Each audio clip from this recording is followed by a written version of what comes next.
Hi, welcome back. My name is Brittany, and today's video is my June wrap-up. First of all, welcome to the new little setup we have. Just trying to improve my overall video quality, audio quality, and just filming and editing skills. So let me know what you think of this new little corner. I still have my books, and I've just got some of my extra fun, crafty, random things behind me, so let me know what you think. But let's get down to business. I have 8 books to tell you about today. I read 4 audio and 4 physical books in June.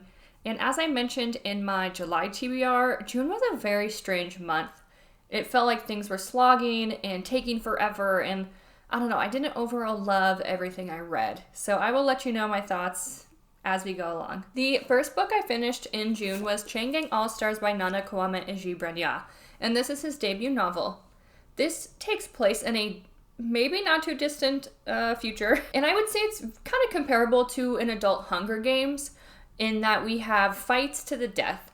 And this involves the prison system. And the prison system is very much a large theme in this novel. In this world, prisoners and people who are incarcerated have the choice to either finish out their sentence in experimental prisons, some of which we learn the conditions of, and they're very horrific, or they join Chain Gang All-Stars, which is basically like the new football. It's a sporting event for the fans, but for the people competing in Chain Gang All-Stars, it is a gladiator-style fight to the death. If they can survive for 3 years on this circuit, then they get a chance at freedom, and all of their crimes are essentially wiped away, and they get to go free. We have 2 main characters in this novel that we are following, Loretta Thurwar and Hamara Hurricane Stacks. They are lovers, and they are also on the same chain. But we also get some points of view that directly and indirectly affect Loretta and Hamara. In this book, another interesting feature is that the author decided to include footnotes. I personally have not found a novel that I enjoy that has done footnotes in a way that feels cohesive and seamless. This example here, this is all footnotes. I mean, this whole half a page. It's a lot of footnotes. For me personally, having the footnotes on this novel did not work. It just kind of pulled me out of the overall story, but it did provide interesting and just more additional context to some of the conditions that prisoners face. I feel like the author really chose to write this story almost as a vessel to highlight the imbalances within the judicial and prison systems, the racism that occurs, the cruelty of some of these systems, while also highlighting the forgiveness, love, and overall humanity that these people also can experience as well. Because while our 2 main characters, Loretta Thurwar and Hurricane Stacks, have committed crimes, you do root for them and you feel for them and you want them to succeed in a roundabout way. I overall thought this was really well done. It just wasn't what I was looking for. This is a very serious book, bringing to light these issues in a serious way, and truthfully, I was looking for something a lot fluffier, a lot funner, just more entertainment value versus, really digging into this issue. While it is very important, I just thought this was going to be more of a fun book instead of, really hitting home with some of these harder topics. Overall, I really loved the world he created. He put so much effort into the civilization where Chain Gang All-Stars exists. The competitors, they get brand names like Whole Foods tattooed onto them. They have sponsorships, it is very much a sporting event where you buy tickets to basically, and fans go crazy to watch these people kill each other. They have favorites. That's why they kind of have crazy names. Like Hamara, she goes by Hurricane Stacks. It's very much a sporting event. Also in this world, the competitors, every aspect of their life is televised. So not only are the fights live streamed, held like an event, but their private lives are not private either. And there are additional games throughout their time on the circuit in between their big fights where they have to try to survive and get through even more challenges. Overall, while it wasn't what I was expecting, it was still really well done. I love the world. I enjoyed Loretta and Hamara, and if this sounds interesting or you're interested in the deeper themes the author looks into, I definitely recommend it. The next book I finished was The Warm Hands of Ghosts, and this is by Catherine Arden. This is a World War I historical fiction with some magical realism, and I really enjoyed this novel. I enjoyed it so much that I'm excited to check out Catherine Arden's other series, the Winter Night Trilogy, later this winter. I think it'll just kind of be a perfect set and setting for that story. This story, Warm Hands of Ghosts, takes place during World War I with our main character, Laura. She is a combat nurse, and she is unfortunately kind of medically discharged. She goes back home to Canada, where she receives news that her younger brother, Freddie, was killed during combat. As she is going through some of these personal effects, things just aren't adding up. She's not convinced he's gone, and the events surrounding his passing it's not making sense. So she has the opportunity to go back to the war zone and work as a nurse for a private hospital, and hopes that in her downtime she can see what happened to Freddie and try to get more answers. While she is over there, she starts hearing rumors about haunted trenches, and all of this just really motivates her even more to try to figure out what happened. This is a dual timeline, so we do get Laura's journey over there to the war zone again, but we also get Freddie's story, and his story opens up about a year prior, and he is trapped in a pillbox with an enemy soldier. So I actually looked up what this was. I don't remember anything from history class, but this is what the pillboxes look like. He is essentially trapped under slabs of concrete. So, not great. But we do figure out what happened, and it was such a fun, challenging, and unique take, not only on a World War I story, but also in a, what kind of evil would be in this place. So I do want to just read you a little bit of the author's note. I feel like, first of all, her inspiration for the story, where she got her idea, was just really, really cool, because a lot of historical retellings I have read have mostly been World War II, but World War I really set up a lot of for what happens later on. So in her research, and just kind of, trying to gather information about World War I, she inevitably looks at films and other books and novels to try to get inspiration. And a lot of people, when they were writing about World War I, compared it to the apocalypse, which then brought her to a biblical quote. "And I saw a new heaven and a new earth, for the first heaven and the first earth had passed away." The question I would have asked this long ago prophet is, did you see a new hell too? Because humanity did. Hellscapes are often a feature of Western literary tradition, from Odysseus' trip to the underworld to Dante's 9 circles of the Golden City, of Pandemonium and Paradise Lost. But the 20th century provided us with earthly hellscapes. Hiroshima, for example, and Dresden and Auschwitz, and before any of those, in 1917, the Battle of Passchendaele. Of course, the West's fantastical hellscapes also have indelible masters. Think of Hades or Dante's three-headed Satan, or Milton's charismatic Prince of Darkness. But what kind of master, I asked myself, do these 20th century hellscapes have? Do they have one at all?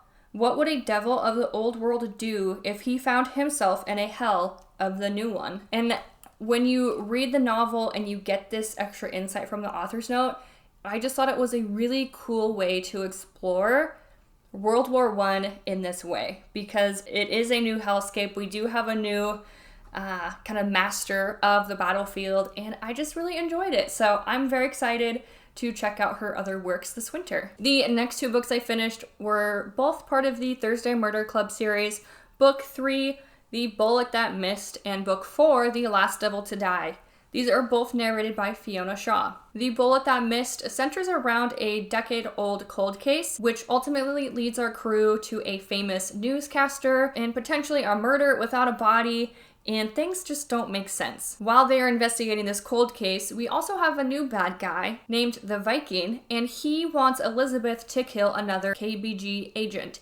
And if she doesn't, he is going to kill one of the members of the Thursday Murder Club, which obviously is problematic. In Book 4, The Last Devil to Die, our crew finds themselves entangled in the antiques business, and a very, very rare item has gone missing. One thing I really appreciate about this series is, the character work I think is phenomenal, but each book itself has a pretty primary and self-contained problem or plot, but there's enough threads that have been weaved through So while you finish the book and things are fairly satisfying, there's also just enough where you want to keep going. And I feel like Richard Osman has done a fantastic job carrying a lot of things through all 4 books. I will say that book 4 is incredibly emotional. I had seen some other YouTubers reading this book and crying, and I can confirm I did cry. Ugly cried. But he tackles a really difficult thing that happens in old age and does it so well and so beautifully, and maybe in a different way than some people would handle it, but he addresses it, he acknowledges it, and it felt true to the characters. I don't know, it was really well done. I can't say enough good things about this series. We should be getting at least 1 book every year, and extra exciting news is that they are starting to film The Thursday Murder Club as a movie. In an interview at the end of the audiobooks, Richard Osman did say that he is not going to be directly involved in filming. That way he can focus on the novels and getting us quality books out at least once a year. But nonetheless, I'm very excited to see how this goes. If you do decide to pick up this series, I do really recommend the audiobooks, especially if you're not familiar with English humor. The writing style, the narrators, the delivery, the cadence, the tone, all of those things I think are really important with that type of humor. At least for me, just because it's very different than American sense of humor.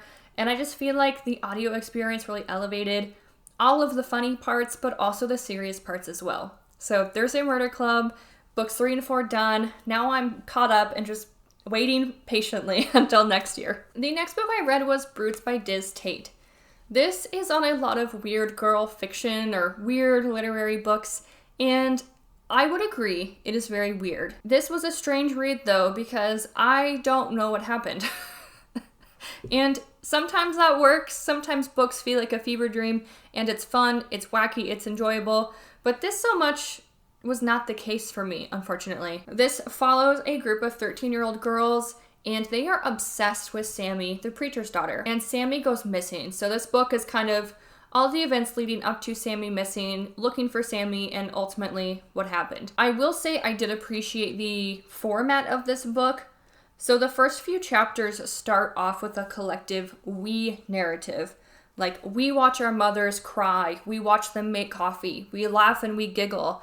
And this continues for a few chapters before ultimately switching to individual points of view from the girls in the future. But then we're getting the Sammy case and those details in between as well. So it is a kind of a then and now format and switching perspectives. Honestly, these girls are icky. They're 13 years old, but they scared the shit out of me, I'm not gonna lie. They're weird, they're a little unhinged. I honestly can't say much more than that, which as a reviewer and someone who wants to bring quality content, it's kind of frustrating because I feel like I would really have to read this again, and I just don't want to do that. If I'm being honest. It was a weird experience. I can't say I enjoyed it. Regardless, if you enjoy weird literary fiction, I would say this fits the bill. If you do read it though and you understand what happened, please come back and tell me. I would love your help interpreting this novel, because it just felt like one of those books I was maybe too dumb for. So let me know if you've read this, kind of where you fall. And yeah, Brutes by Diz Tate. That's all I got. The next book I finished was Daughter of No Worlds. This is by Carissa Broadbent, narrated by Esther Wayne and Dan Calley. This follows our main female character, Tizana, and we meet her as a young girl, maybe 8 years old, and her village is destroyed, taken over. Everyone she knows is sent to a labor camp, and she's the only one sold as a slave.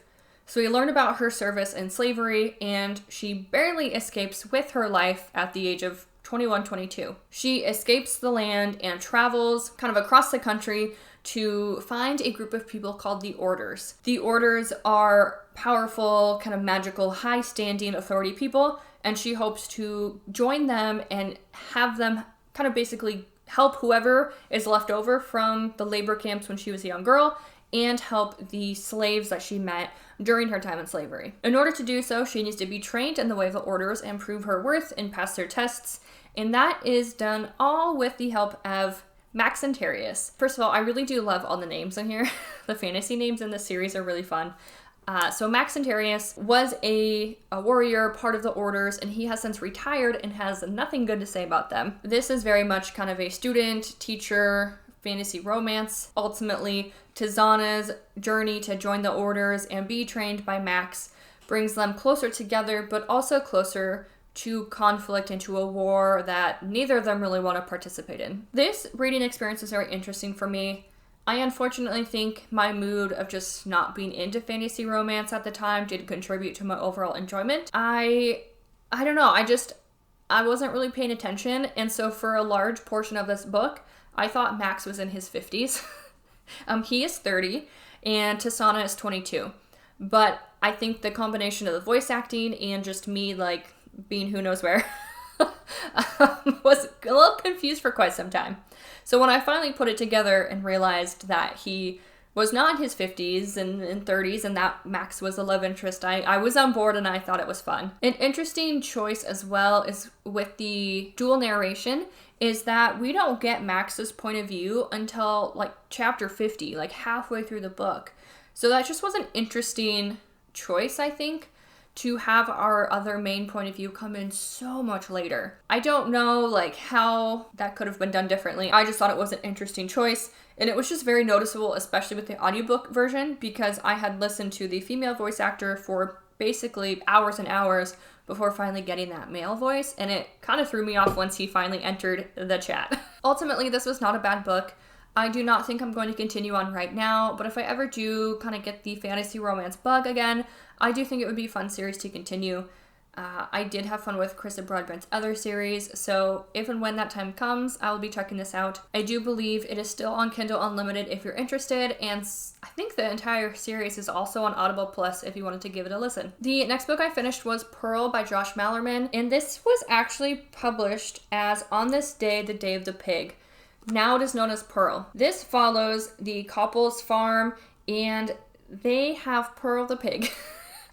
And something is wrong with Pearl.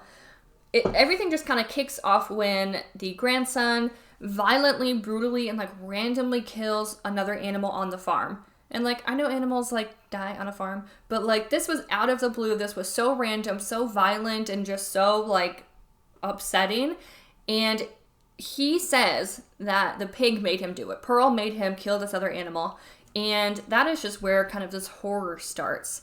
A group of kids from the same high school hear about how this kid went crazy, killed a pig, and now they want to go meet the pig that he's blaming this on. And they find themselves trapped in Pearl's web. It is interesting. I mean, it's gross, it's gory, it's a horror novel. I think you could argue that it is trying to show some of the unkindness that can happen to animals, and maybe, you know, where does evil come from? Because we do get Pearl's backstory, and I think it's interesting that we get to see kind of where this sinister energy comes from. Overall, it was not what I was expecting. And I don't think I've read enough horror, or even from Josh Malerman in general, to like expect much. Like, I don't know. It was just different. It was kind of interesting. Again, I didn't love it. I didn't hate it. This book, unfortunately, it felt like it took me a while to read, but it's honestly pretty short. And when I did read, it moved really fast. So I'm not really sure why it felt like I was kind of struggling to get through. But I would say if you were looking for a quick, gross, strange book about a killer telekinetic pig who can command you to kill people, yeah, I think this would be exactly what you're looking for. If you've read Josh Malerman before, let me know what other books I should check out. I'm always open to trying another author again, even if one of their books didn't work for me. So let me know if you've read something else so I can add it to the list. The last book I read was Big Swiss by Jen Began, and this is narrated by a full cast. I would recommend the audiobook for this one because we have Greta, our main character, who is a transcriptionist for Ohm, who is a sex therapist.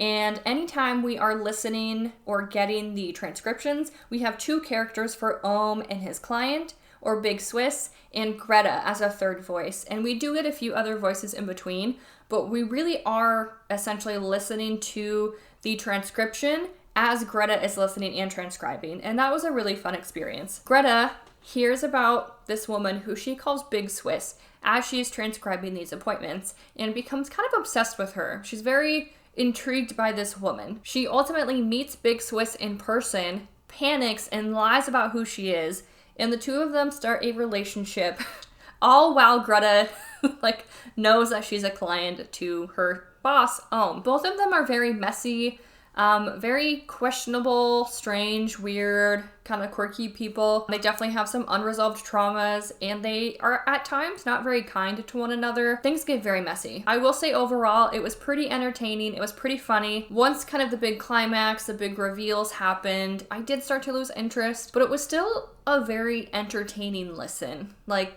I feel like that just kind of sums it up well. It was entertaining. There were times where I did kind of LOL for real and laughed out loud, and it was funny. I would recommend if that sounds like it's something up your alley. That is it, you guys. Thank you so much for hanging out with me. Did you have an amazing June? Like, what was your favorite book that you read? I want to know so I can stack up my list again, and let me know what you think of this setup. Let me know, and I will see you in the next one. Bye!